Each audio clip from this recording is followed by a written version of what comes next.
Nobody is supporting. You tell me when Odisha, before 3 weeks ago, 3 girls are raped in the sea beach. What action is being taken by the Odisha government? And Bengal, if anything happens on women, we don't allow anything to be considered as a casual case. It's a serious case we consider. And that girl, it is shocking. She was studying in a private medical college. So all the private medical college, whose responsibility? How they came out in the night at 12:30, and it happens in the, so far I know, forest area. And 12:30, I do not know what happened. Investigation is on.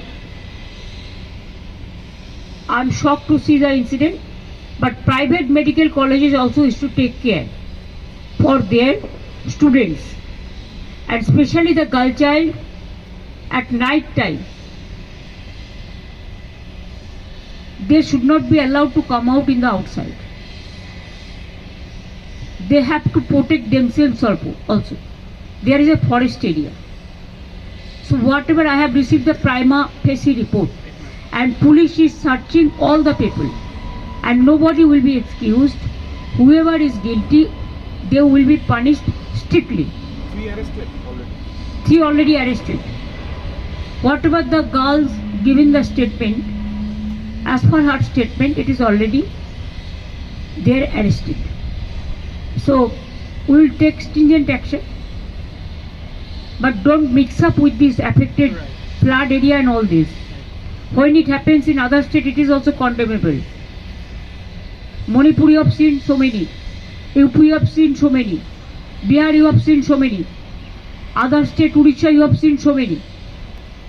There also we think government must take stringent action, because in our state, even we charge-sheeted the people within 1 month, within 2 months.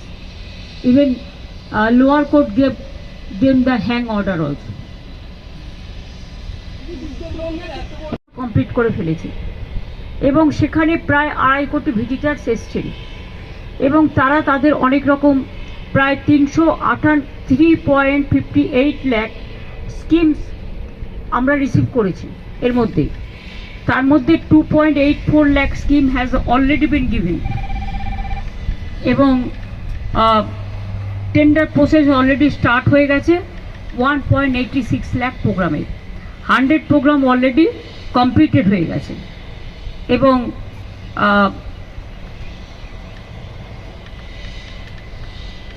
আমরা 94.7 lakhs application have been receive. তার মধ্যে 77.4 lakhs 81% আমরা করে দিয়েছি। বাদ বাকি অ্যাপাস comes যেটা affected area আছে সেখানে করা হচ্ছে এক্সটেনশন করে, যাদের সার্টিফিকেট হারিয়ে গেছে, যাদের আধার কার্ড হারিয়ে গেছে, যাদের সমস্ত ডকুমেন্টেশন হারিয়ে গেছে, তাদের ডুপ্লিকেট কার্ড সমস্ত ইস্যু করার জন্য। এই হচ্ছে আমার প্রোগ্রাম। আপনাদের অনেক ধন্যবাদ, আপনারাও অনেক সহযোগিতা করেছেন, এবং ডিজাস্টারের কাজ, রিকনস্ট্রাকশনের কাজ শুরু হয়েছে। সব বাড়ির জন্য আমরা 1,20,000 টাকা করে স্যাংশন করেছি। আর যে পরিবারগুলোকে আমি বলেছি যাদের 5 লাখ টাকা করে দেওয়া হয়েছে, তাদের আমি একটা করে স্পেশাল হোমগার্ডের চাকরির কথা বলেছি, সেটাও আমরা করে দেবো। আমরা 15 দিন টাইম নিয়েছিলাম, আমরা তার মধ্যেই করে দেবো।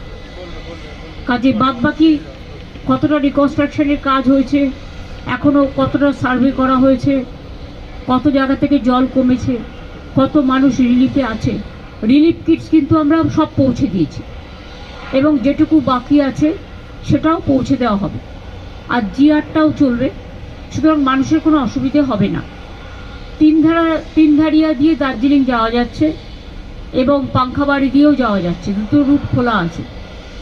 আর যেটা রোহিণীতে ল্যান্ডস্লাইড হয়েছে তার কাজও শুরু হয়ে গেছে। আশা করি আর 5-6 দিনের মধ্যে সেই কাজটাও কমপ্লিট হয়ে যাবে। আর বাদ বাকি তো আপনারা জানেন, মেডিকেট যে টেম্পোরারি ব্রিজটা, সেটাও আর 7-8 দিনের মধ্যে হয়ে যাবে। পাকা ব্রিজ একটা হচ্ছে পাশে, যতক্ষণ পাকা ব্রিজটা না হচ্ছে। তাছাড়াও কিছু কাঠের ব্রিজ ছিল, অলরেডি কিছু কাঠের বীজ অলরেডি কমপ্লিট করে দেওয়া হয়েছে।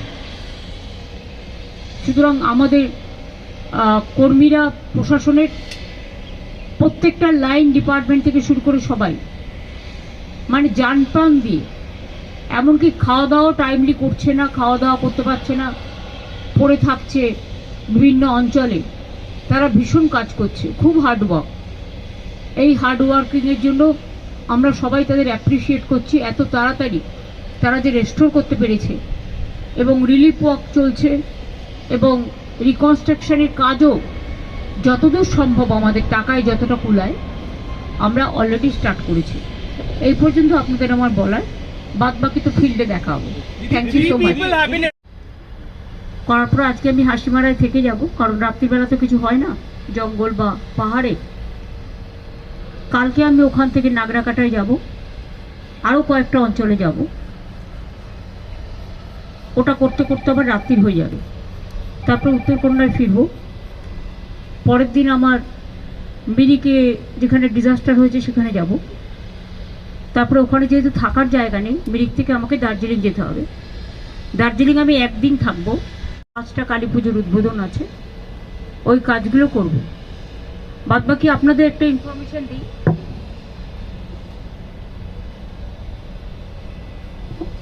যারা খুব ভালো কাজ করেছে তাদের আমরা একটা অ্যাওয়ার্ডও দেবো।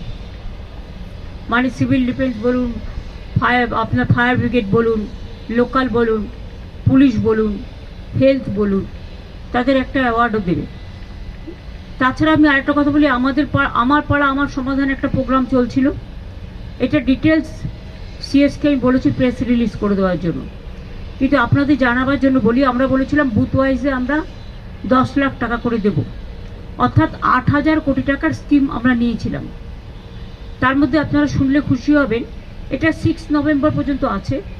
এখন আমরা বিশেষ করে যেগুলো অ্যাফেক্টেড ডিস্ট্রিক্ট সেগুলোকে আরও একটু এক্সটেন্ডেড করতে হবে।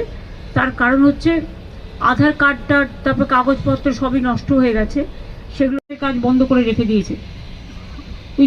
আমাদের বাংলার বাড়ি করার কাজ বন্ধ করে রেখে দিয়েছে, আবাস যোজনা, রুরাল রোড বন্ধ করে দিয়েছে, ফ্লাডের টাকা 1 পয়সা দেয় না, সর্বশিক্ষা মিশনের টাকা বন্ধ করে দিয়েছে।